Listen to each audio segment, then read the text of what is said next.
everybody, my name is Michaela Johnson, and I'll be telling you about my experience that I had at the Washington, D.C. Rescue Mission.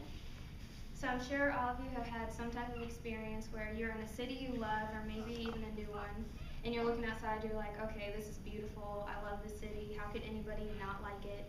And then you keep driving for like a second, and then you make a left turn, and then you're like, am I in the same city? It just feels different. We're talking rundown, you see poverty, something shady just happened on that corner behind you. You just don't feel safe. You're in the ghetto. Yeah. Well, I've had that happen to me a lot, and this was just one experience that stood out to me that actually ended up good. So in high school, I was in a traveling choir. It was my junior year, and my choir director decided that we were going to go to Washington, D.C. I love D.C. because that's my hometown, but like other people hadn't been there before, so it was a pretty cool experience. So 48 of us, we jumped into this big old bus, and we, everybody was just singing the whole time, noise bouncing off walls, singing, too much singing, too much singing. And so when we finally got there, it was okay, it was worth it, but the bus ride was annoying, it was 14 hours. We get there, and it's beautiful, it's springtime, like you get off the bus, and the skies are blue, 75-degree weather, like the cherry blossoms are out, perfect time of year. So right off the bat, we had some performances at churches and a lot of different venues. It was really fun. Like our whole goal as a choir was just to be able to bless people with our music and do whatever we can to connect with others. And so one time, one morning, I think it was one of the last mornings, we went to the rescue mission, which is like a homeless shelter.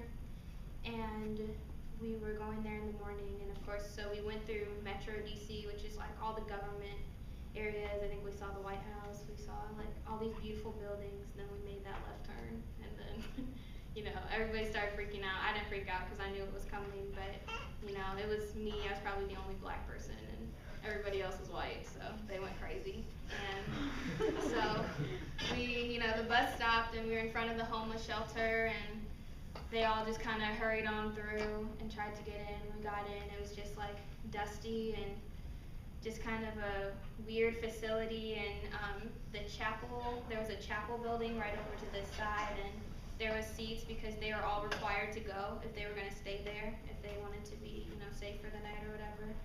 So they gave us our cleaning jobs, and so we were going upstairs to do the cleaning, and they showed us these rooms that the men stayed in, and there were like 64 cots in each room. They were huge rooms with all these beds, so there was probably like 5 levels, which is pretty cool. And we met some of the people who stayed there, some of the homeless men, and they didn't talk to us, they just kind of looked at us. It was really intimidating. We were like, we just want to connect with these people, but nothing's really working. So by the time we were done cleaning, we went back downstairs and we were ready to put on our concert.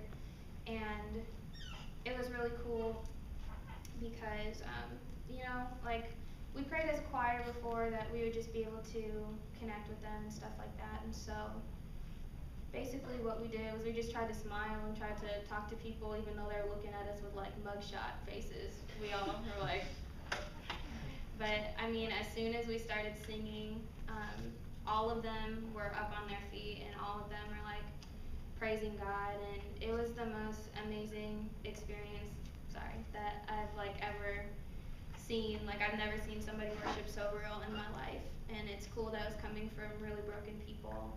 So unexpected blessings come from unexpected places in the middle of the ghetto. That's my spiel.